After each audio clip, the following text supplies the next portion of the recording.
Salam saudara kasih di dalam Tuhan Yesus Kristus. Sebelum kita beraktivitas hari ini, mari kita bekali dengan kebenaran firman Tuhan.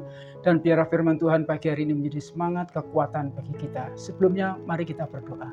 Segala puji dan syukur kembali kami naikkan kepada Bapa di surga. Terima kasih atas kesehatan yang Tuhan masih beri bagi kami, dan waktu yang Tuhan masih berikan bagi kami, sehingga kami boleh menikmati hari ini. Terima kasih Tuhan. Sebelum kami melangkah, kami ingin bekali hidup kami dengan kebenaran firman-Mu, dan biarlah firman Allah ini menjadi motivasi, penyemangat untuk kami melangkah hari ini. Ampuni setiap salah dosa kami, ampuni setiap kekurangan dan kelemahan kami. Dalam nama Tuhan Yesus Kristus kami naikkan syukur kami. Haleluya. Amin. Puji nama Tuhan, saudara kasih dalam Tuhan, kebenaran firman Allah pada kesempatan pagi hari ini kita ambil dalam Yohanes pasal 13 ayat yang ke-15. Yohanes 13 ayat yang 15 mengatakan, sebab aku telah memberikan suatu teladan kepada kamu, supaya kamu juga berbuat sama seperti yang telah kuperbuat kepadamu. Kebenaran firman Allah pagi hari ini berjudul Teladan Kristus. Saudara kekasih di dalam Tuhan Yesus Kristus, mungkin kita pernah mendengar istilah plagiat. Apa itu plagiat? Plagiat adalah pengambilan sesuatu, baik itu karangan, baik itu pendapat orang lain, dan menjadikan karangan atau pendapat itu menjadi milik sendiri. Artinya bisa dimaksud artinya menjiplak. Orang atau siapapun yang menjiplak karangan orang lain tanpa izin tertulis atau lisan akan atau bisa dipidanakan. Karena itu melanggar hukum. Tetapi beda dengan Kristus yang memperbolehkan saya dan saudara memplagiat, meniru, menjiplak karyanya tanpa minta izin terlebih dahulu. Tindakan Yesus menghendaki, yaitu malahan Yesus menghendaki karya-karyanya bisa ditiru oleh semua orang tanpa merasa bersalah. Tetapi pertanyaannya yaitu, mau tidak sebagai orang Kristen, sebagai orang percaya, meniru atau menjiplak teladan Kristus di dalam keseharian kita? Dalam kasihnya, di dalam kepeduliannya, di dalam teladannya Kristus, maukah kita menjiplak sikap dan tindakan daripada Kristus? Baik itu kasih, baik itu pengampunan yang teladan Kristus yang diberikan bagi setiap kita. Di dalam bacaan firman Allah kali ini, berikutnya yaitu Yesus membasuh kaki murid-muridnya. Yesus mengajarkan di sini artinya Yesus mengajarkan, Yesus mencontohkan bahwa kita, umat-umat Tuhan saling melayani, saling memperhatikan, saling peduli terhadap semua orang dengan rendah hati. Walaupun atau mungkin ada hinaan, ada cercaan, ada cacian dengan apa yang sudah kita lakukan. Mengapa? Sebab yang baik belum tentu semua orang senang. Apa yang kita perbuat baik belum tentu semua orang itu menjadi senang. Saudara, Tuhan Yesus saja mau berlutut.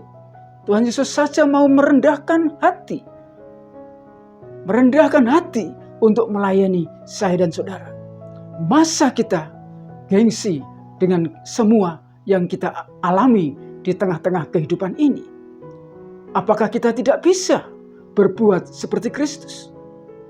Saudara kasih di dalam Tuhan Yesus Kristus. Yohanes 3 ayat yang 16 mengatakan, karena begitu besar kasih akan dunia ini, karena kasihnya akan saya dan saudara, Yesus rela turun dari surga demi keselamatan, demi pengampunan, demi masa depan saya dan saudara. Oleh karena itu saudara, teladan Kristus harus kita teladani. Teladan Kristus harus kita bisa mempraktekkan di dalam setiap kehidupan kita. Saudara, Natal berbicara tentang kasih. Natal berbicara tentang pengampunan, teladan atau keselamatan. Apa yang Yesus sudah buat bagi kita? Firman Allah katakan, ikutilah teladan Kristus.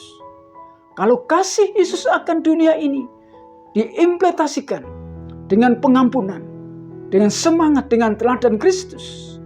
Sekarang firman Tuhan mengajar saya dan saudara, memberikan motivasi bagi saya. Kata Yesus berkata, ikutlah teladan Kristus. Apa teladannya? Yaitu teladan Yesus, yaitu sikap hati. Tetapi fakta yang sering terjadi, ada kendala, ada cacat, ada penyakit yang sering tidak disadari oleh umat Tuhan.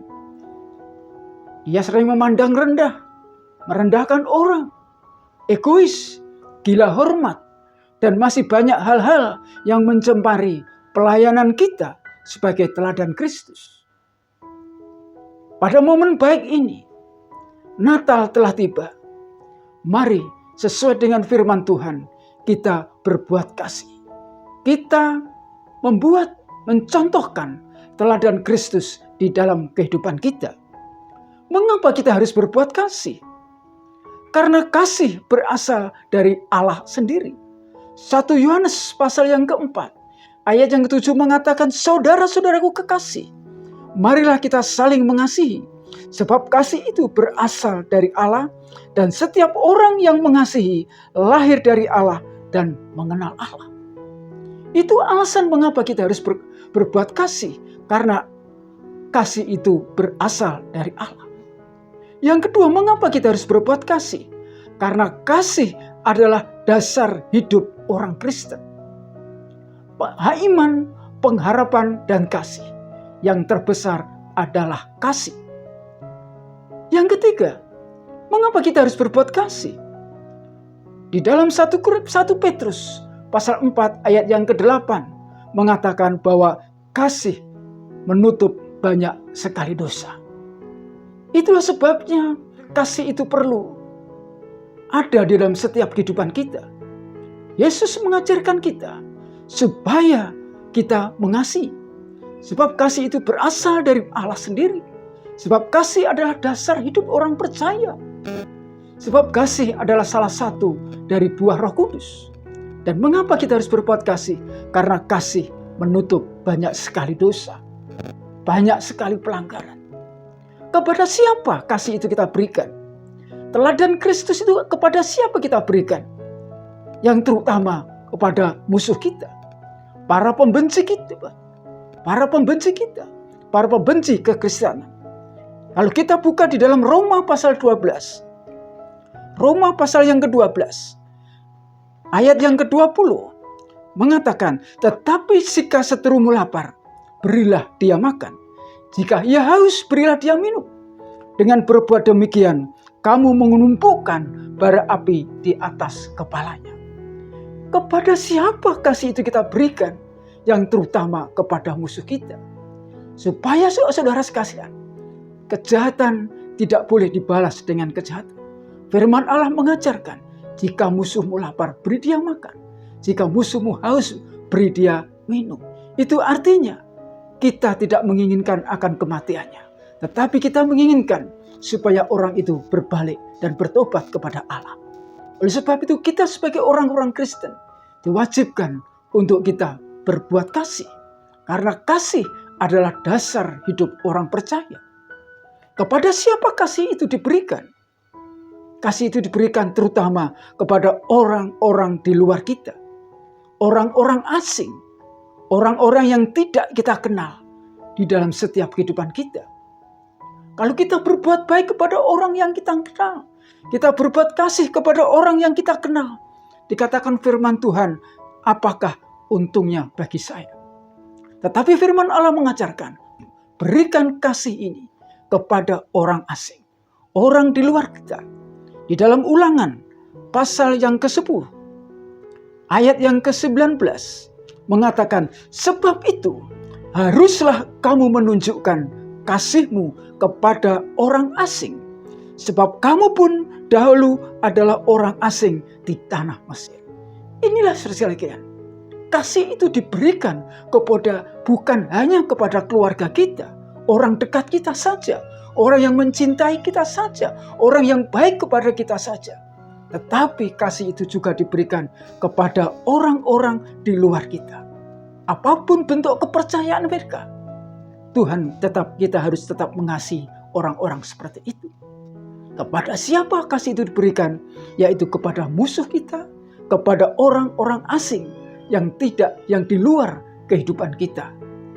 Demikian juga kasih itu harus diberikan kepada keluarga, kepada istri, kepada anak-anak, kepada keluarga kita, teman kita atau kerabat kita. Supaya apa? Supaya kasih Allah itu, teladan Kristus itu bisa dinikmati, bisa dilihat oleh orang-orang lain.